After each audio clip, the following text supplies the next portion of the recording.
እሺ እስኪ ዛሬ ደግሞ ረጃጅም ምንባቦችን ወይም ታሪክ መሰል ንባቦችን እናነባለን ማለት ነው። አብረን እናነባለን። በደንብ ተከተሉኝ እሺ።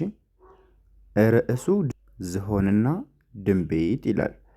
ከዕለታት አንድ ቀን በአንድ ትልቅ ጫካ ውስጥ አንዲት ድንቢጥና አንድ ዝሆን ጎረቤታሞች ነበሩ።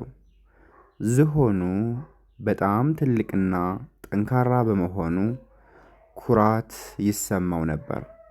ድንቢጧን በየቀኑ ሲያገኛት አንቺ ደካማ፣ እኔ አንድ ጊዜ ብረግጥሽ ትጠፊያለሽ እያለ ይሳለቅባት ነበር። አንድ ቀን ዝሆኑ በጣም ተርቦ ስለነበር ወደ አንዲት ትልቅ ዛፍ ሄደ። በዛፉ ላይ የድንቢጧ ጎጆና እንቁላሎች ነበሩ። ድንቢጧም እባክህ ዝሆን ሆይ ጎጆዬንና ልጆቼን አታፈርስብኝ ብላ ለመነችው። ዝሆኑ ግን አልሰማትም። ዛፉን በግንዱ ነቅንቆ ጣለው። የድንቢጧም ጎጆ ተሰባበረ። ድንቢጧ በጣም አዝና ብልህ ዘዴ ዘየደች።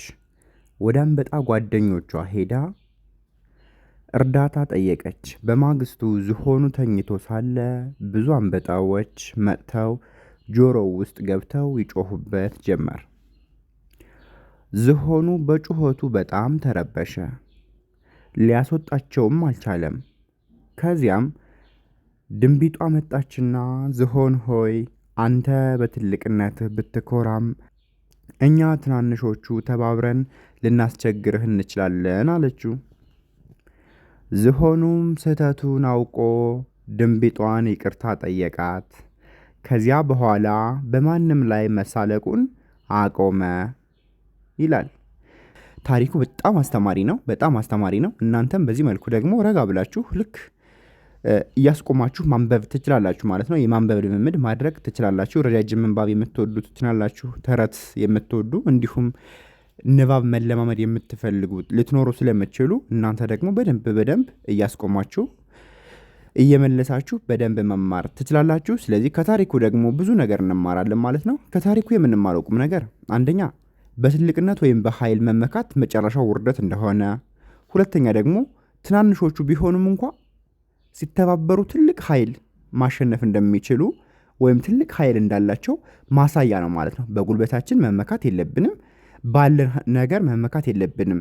ያ ያለን ነገር በሆነ በትንሽ ነገር ሊጠፋብን ስለሚችል ስለዚህ በትልቅነታችንና በኃያልነታችን መመካት የለብንም ማለት ነው።